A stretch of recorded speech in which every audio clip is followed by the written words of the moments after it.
Salut les filles, bienvenue dans cette nouvelle vidéo, j'espère que vous allez bien, je suis contente de vous retrouver. Aujourd'hui on va papoter sur mes produits terminés du mois de juillet. Je suis vraiment à la bourre, on est le 28 août aujourd'hui, donc il est vraiment temps que je vous parle de ma poubelle beauté du mois de juillet, qui est assez bien fournie. Il y a 8 produits et c'est que des full size, donc c'est parti, on commence tout de suite et on démarre avec, comme d'habitude, les soins pour le corps.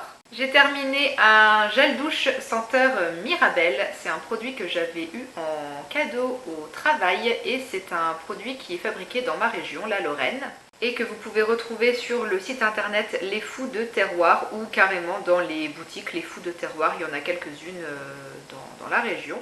Et ce gel douche à la Mirabelle, je l'ai trouvé très sympa à utiliser, il moussait bien. J'irai pas vraiment jusqu'à dire que ça sentait la Mirabelle. Là, ça faisait quand même assez chimique et sucré, j'ai trouvé, ça sent pas vraiment, la tarte à la Mirabelle qui sort du four, c'est une odeur complètement délicieuse et c'est pas ce qu'on retrouve dans ce gel douche. Mais c'était quand même très sympa, c'est une odeur que j'ai trouvée assez gourmande et réconfortante, donc quand j'avais envie de me réconforter sous la douche, j'utilisais ce petit gel douche, donc il était sympa. Après, j'irai pas le racheter de moi-même, mais j'ai quand même bien aimé l'utiliser. Un autre produit que j'avais eu en cadeau au boulot, c'est de chez Nocibé, dans la gamme Les Délices, la brume parfumée corps et cheveux, senteur macaron framboise.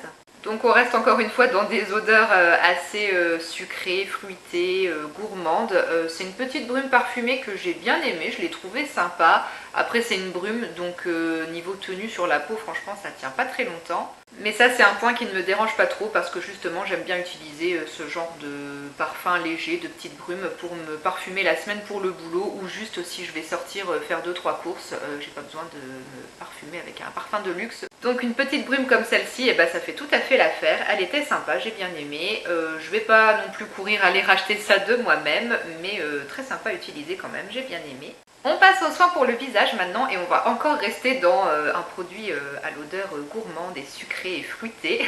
Là c'est une brume pour le visage à la pomme de la marque La Phare en Provence. Donc ça s'appelle Eau de fruits vergers de Provence à la pomme et c'est une brume visage que j'ai adorée, elle était vraiment cool, l'odeur de pomme était vraiment très sympa et originale, j'avais l'impression de me pchiter du jus de pomme en fait. Le petit pchit là il était vraiment parfait, ça faisait sortir le produit en brume toute fine sur le visage, donc c'était un geste super agréable et moi c'est une eau que j'utilisais du coup après ma douche le soir. En sortant de la douche, je pulvérisais ça sur mon visage pour neutraliser le calcaire et apporter un petit coup d'hydratation supplémentaire à la peau, un petit coup de boost. On nous dit que l'eau de pomme dynamise, contribue à l'hydratation et à l'éclat de la peau et c'est un geste quotidien qu'on peut faire matin et soir après le démaquillage et ou le nettoyage de la peau.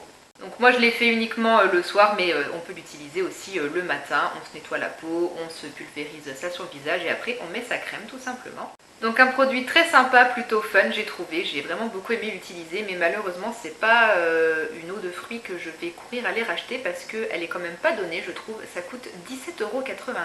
Et je suis pas hyper fan de mettre ce budget là dans un produit, dans une eau que je pulvérise juste sur mon visage après la douche, en sachant que je peux acheter des eaux florales de rose ou de lavande pour 4-5 € sur Beauté Privée. Voilà, là mettre 17,90 € pour ça, je suis pas trop fan, mais vraiment un très bon produit quand même. Ensuite, j'ai fini le gel nettoyant visage aloe vera et charbon de la marque La Cassidène en Provence. J'avais reçu ça dans une Beautiful Box et d'ailleurs je crois que je ne vous l'ai pas dit, mais cette brume là aussi je l'avais reçue dans une Beautiful Box. Donc ce gel nettoyant de la Cassidène en Provence, je l'ai beaucoup aimé. J'ai déjà beaucoup aimé le packaging que je trouve vraiment très sympa. Toutes ces petites fleurs là, c'est vraiment tout mignon. C'est un gel nettoyant que j'avais mis dans ma douche et que j'utilisais du coup le soir pour nettoyer mon visage en deuxième étape après mon huile démaquillante. Et c'est un gel nettoyant que j'ai beaucoup apprécié, je trouve qu'il nettoie la peau vraiment en douceur, elle n'est pas agressée, elle tiraillait pas à la sortie de la douche, donc ça nettoie vraiment bien en douceur. C'est une texture qui était toute liquide par contre, donc quand vous ouvrez le produit, il fallait vraiment faire attention parce que ça coulait directement. Et c'est un gel qui était de couleur noire puisque il y a du charbon, de la poudre de charbon dedans.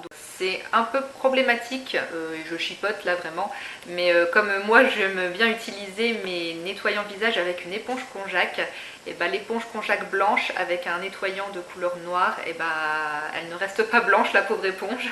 Je charge vraiment la petite bête là parce que si vous n'utilisez pas d'éponge, forcément il n'y a aucun souci.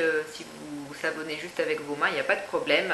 Ça mousse vraiment très légèrement, donc c'est pour ça que c'est très doux comme nettoyant. Et au niveau de l'odeur, je ne saurais pas vous décrire ce que ça sentait, mais moi je trouvais que c'était agréable. Un poil fleuri, peut-être l'aloe vera, enfin c'est une odeur assez naturelle, assez fraîche, j'ai trouvé vraiment très sympa. Donc bon produit. Et ça ne me dérangerait pas de le réutiliser plus tard, mais pas tout de suite parce que j'ai un bon petit stock de gel nettoyant pour le visage à écouler avant. Ensuite j'ai fini un contour des yeux de la marque Eau Thermale Jonzac et c'est le soin contour des yeux dans la gamme Réhydrate. Le focus ne veut pas se faire, on adore. Voilà qui est mieux. Donc ce contour des yeux, c'est un produit que je connaissais déjà parce que je l'avais déjà utilisé une fois il y a quelques années. Et je l'ai réutilisé du coup ici matin et soir et mon avis est toujours le même. C'est un soin contour des yeux vraiment très sympa, je l'ai beaucoup aimé. Il apaise et hydrate, il est pour les yeux sensibles, sans parfum, il y a une bonne liste d'ingrédients, une bonne composition. C'est un bon rapport qualité-prix parce qu'il coûte pas trop cher. Il me semble que moi je l'achète sur Beauté Privée. Les 2 fois où je l'ai eu, je l'avais pris sur Beauté Privée. Et c'est une texture de crème assez fluide qui s'étale super bien sur le contour des yeux, qui est super agréable à masser, à étaler sur le contour de l'œil. Et puis moi j'ai trouvé que ça hydratait bien. En l'utilisant matin et soir, ça m'a duré 5 mois et moi je trouvais que mon contour des yeux était bien hydraté. J'ai pas eu de soucis, j'ai pas vu plus de ridules, de déshydratation que d'habitude. Donc ouais, très bon petit soin. Il fait bien le boulot et puis en plus il ne fait pas pelucher l'anti-cerne que j'applique après. Donc très bon produit que j'ai vraiment beaucoup aimé redécouvrir du coup puisque je le connaissais déjà. Je le garde dans un coin de ma tête, si j'ai envie de le réutiliser plus tard pourquoi pas. Mais j'ai aussi un bon petit stock de contour des yeux à tester, à utiliser avant. Ensuite pour les lèvres, j'ai terminé le Lip Care Stick de la marque Dr Oshka. Donc là on est encore sur une marque qui fait des produits avec des bonnes compos, des bons ingrédients. La marque Dr Oshka elle formule beaucoup ses produits avec des huiles essentielles. Donc les odeurs ça sent vraiment beaucoup les huiles essentielles, c'est assez botanique. Faut aimer, moi ça me dérange pas, c'est vrai que pour un soin pour les lèvres c'est peut-être un peu plus délicat parce que si on n'aime pas du tout l'odeur des huiles essentielles, si vous avez ça sur les lèvres, c'est juste sous votre nez donc forcément vous le sentez. Mais moi ça m'a pas posé problème et c'est un baume à lèvres que j'ai vraiment bien aimé. J'appliquais une couche le matin, j'en remettais une fois au cours de la journée et ça permettait de garder mes lèvres bien hydratées pendant toute la journée. J'ai raclé tout ce que j'ai pu mais vous pouvez voir que c'est un baume qui était d'une couleur un peu jaune soleil orangé. Et j'ai trouvé que la texture était assez épaisse, ça enrobait vraiment bien les lèvres et moi j'aime vraiment beaucoup ce genre de texture parce que j'ai vraiment l'impression d'appliquer un petit pyjama, un petit doudou sur mes lèvres et qu'elles sont bien protégées, bien hydratées. Donc ouais, un très bon baume, franchement je l'ai bien aimé, c'est une belle découverte. Mais je vais me répéter encore une fois, c'est pareil, j'ai un stock monstre de baume à lèvres, je me demande si j'en ai pas 7 ou 8 d'avance, donc j'ai pas besoin d'aller en racheter pour l'instant. Dernier produit pour le visage et on reste sur la partie du sourire et c'est un produit que j'avais aussi reçu dans une Beautiful Box, c'est de la marque Secret des Fées et c'est le soin blancheur bio en poudre au charbon de coco. Donc de la poudre de charbon pour blanchir les dents, c'est la deuxième fois que je testais ce genre de choses. J'avais déjà essayé de la poudre de charbon d'une autre marque qui se présentait dans un pot. Là c'est dans un truc en plastique tout fluide, là désolé pour le bruit. Mais alors du coup c'est vraiment pas pratique. Et voilà, ça ressemble aux pommes potes. Je cherchais à quoi ça me faisait penser ce packaging, c'est comme les pommes potes, là, les compotes. Mais non, c'est de la poudre de charbon dedans et c'est pas pratique parce que il faut verser ça sur la brosse à dents et à chaque fois, moi j'en mettais plein à côté. Donc ça salissait complètement mon lavabo et j'ai eu une perte de produit phénoménale. À chaque fois que j'utilisais, j'en mettais la moitié à côté. Et niveau efficacité, malheureusement, j'ai pas constaté grand chose. J'ai pas trouvé que ce produit avait une action vraiment blanchissante sur mes dents. Je l'utilisais pas trop souvent parce que si j'utilise ce genre de choses de façon trop récurrente, ça agresse trop mes gencives et elles se mettent à saigner. Donc on va dire que j'utilisais ça 2 à 3 fois par semaine maximum, pas plus. Et j'ai pas vraiment été convaincue par l'efficacité. En comparaison, l'autre poudre de charbon que j'avais utilisée avant, quand je m'en servais, je voyais après utilisation une petite action un peu blanchissante sur mes dents. Il y avait un peu plus d'éclat et je ne l'ai pas constaté ici avec ce produit-là. Donc bah du coup vous vous doutez bien que c'est un produit que je ne vais pas aller racheter. Et on termine avec le dernier produit qui est dans la catégorie du maquillage. J'ai terminé de chez Garnier une bébé crème. Et c'est la bébé crème plus blur que j'avais dans la teinte médium et que j'avais remporté sur le site Beauté Test. J'avais été tirée au sort pour recevoir et essayer ce produit.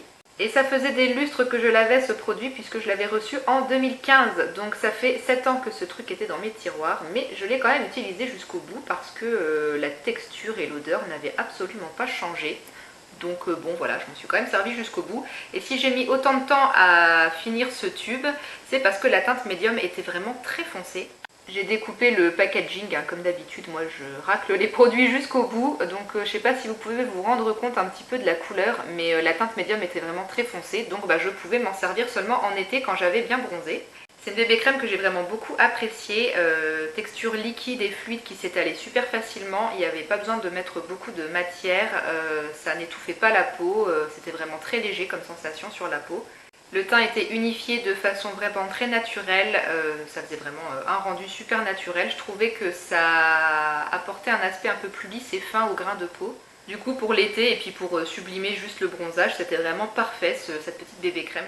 Et niveau brillance, puisque moi j'ai la peau qui est quand même à tendance assez grasse, moi j'ai trouvé qu'à la fin de la journée avec ce produit et de la poudre par-dessus, parce que je poudre toujours, moi j'ai trouvé que les brillances restaient assez tolérables. Je brillais sur la zone T comme d'habitude, mais sans faire non plus façon boule à facettes.